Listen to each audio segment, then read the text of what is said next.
What's up guys? Welcome back again. It's been a while. Naging busy tayo sa buhay na.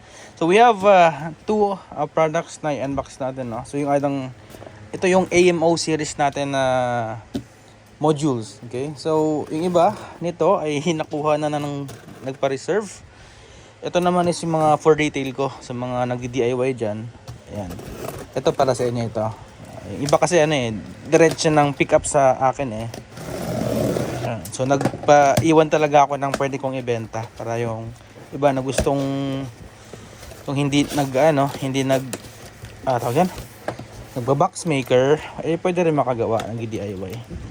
Okay, so may limited numbers tayo nito. Yan. So yung first natin yan box, okay? So this is the AMO series subwoofer, okay? So ito muna ang ating saksakan. Okay, so yan, bilog na, EU type. Tapos merong lock yung kanyang power con.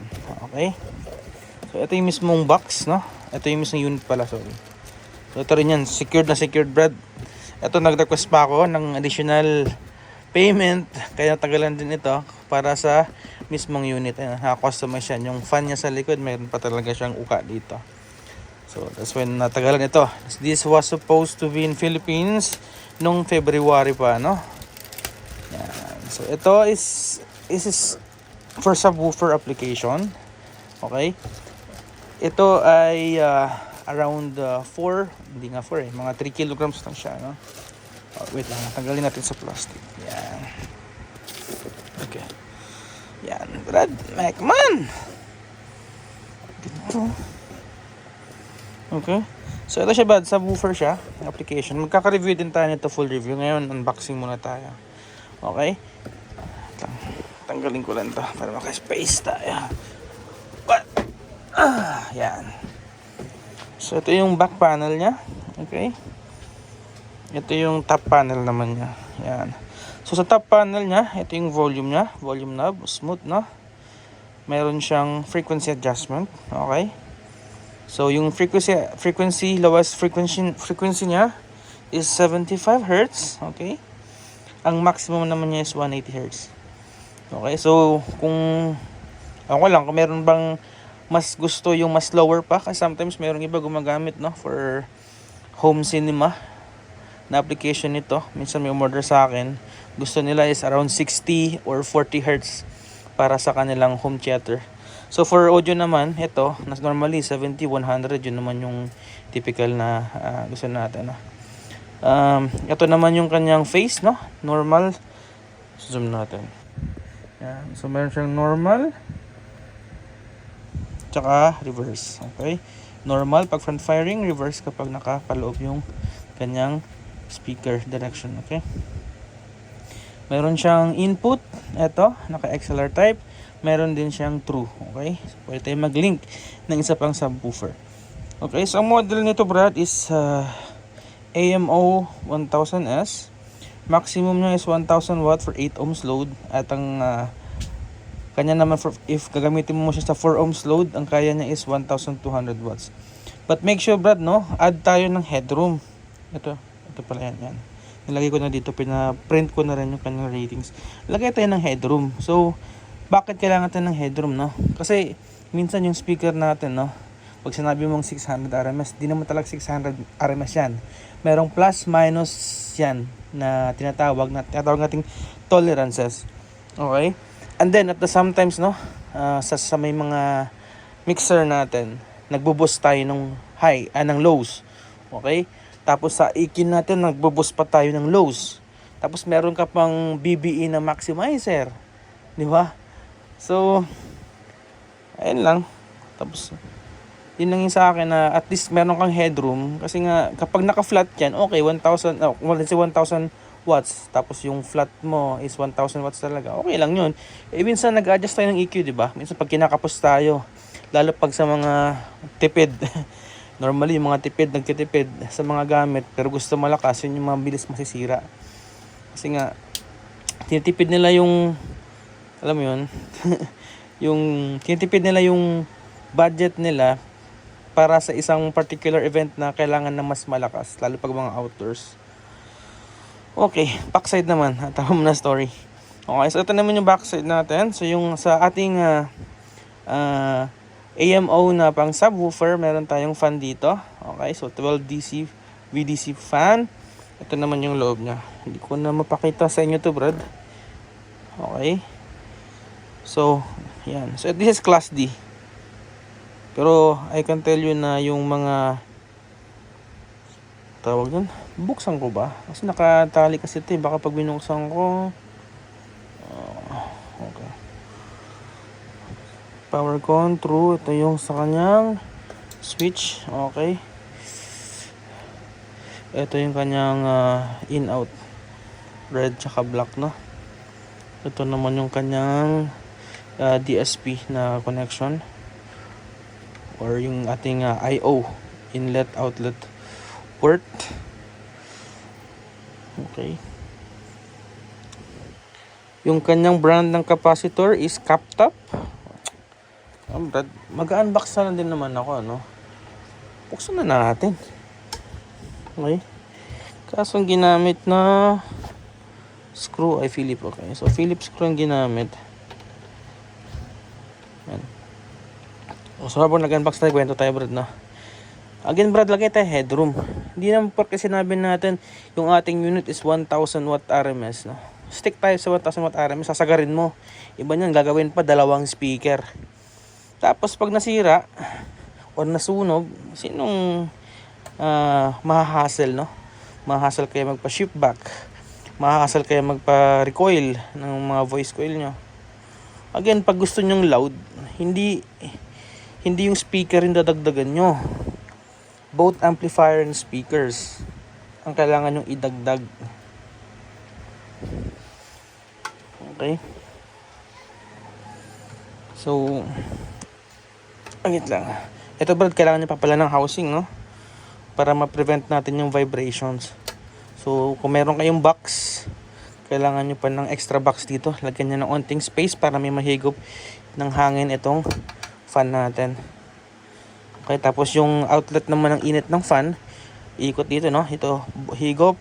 Tapos yung buga papalabas dito sa ating port dito sa harapan.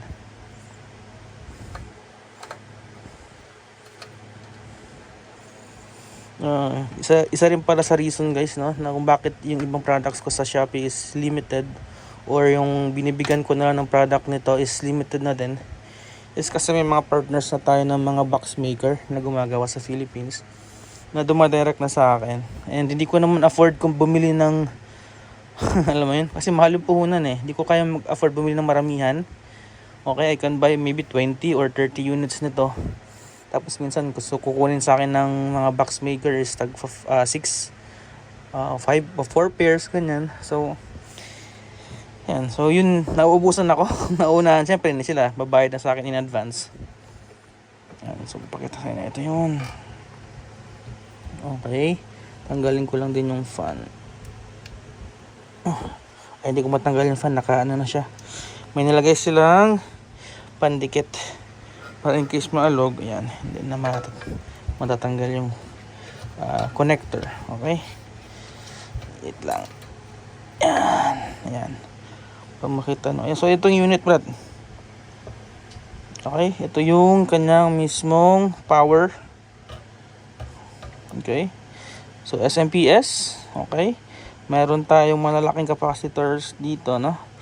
Hindi naman malaki, pero parang twice ng size ng thumb ko, no? So yung capacitor ng isa dito, so 6 capacitors total, no? 1000 UF isa, 200 volts. Hindi pala Capson yung pangalan ng brand ng kanyang capacitor na ginamit. Ito yung red inductors dito. Yan, so mostly SMD components siya, Brad. Okay, meron siyang fuse dito. So sa power, no, nakadetect ito, meron siyang fuse. Tsaka ginawa nila, naglagay talaga sila ng mga glue sa mga sides, no.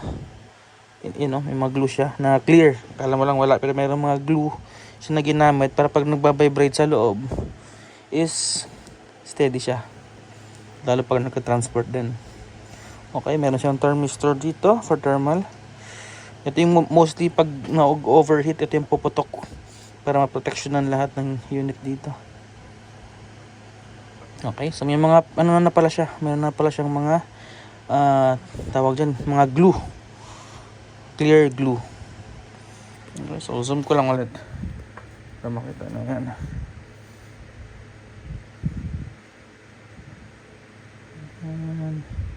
Dami niyang nabit. Hindi ako medyo tawag dyan, hindi naman ako ganun ka expert pagdating sa class D. Okay, medyo madugo ang circuit nito. Yung designer nito, Brad, is pinaghalong American tsaka mga Indian nationals para ito manufacture siya sa factory sa China. Okay, so yung mga kausap natin dun is Chinese, pero yung mismong sa technical department nila, nung nakausap ko sa requirement ko, is American tsaka Indian national. Okay guys, so ito yung ating AMO 1000 subwoofer. So saan ko to nire-recommend? Okay, so I recommend this for same thing, same dun sa aking 1500 DT na subwoofer. Okay, so 1000 watts, so 1000 watts, pero ma-recommend ko at least 700 or 800 RMS ang sanang gamitin ninyo na speaker. Single mags na 220 millimeters na magnet, and then yung voice coil niya is 4 inch at least. Okay, maximum para dito. Kasi yun nga yung problem natin, hindi natin alam yung RMS ng speaker. Sa Philippines, kanya-kanyang sticker lang, no?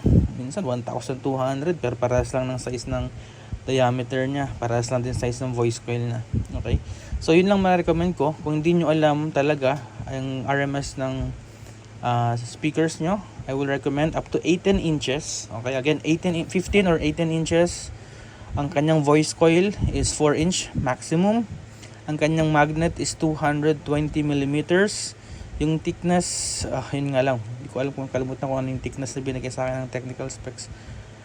Basta 220 millimeters diameter yung magnet niya. So yung sa pag ferrite so again, kaparas, kaya yung mga specs ng aking mga amplifiers, ng mga modules is very, is naka-depende doon sa design din ng aking mga speakers, yung Viper 18 ko tsaka Viper 15, kasi parehas yung 800 watts AES.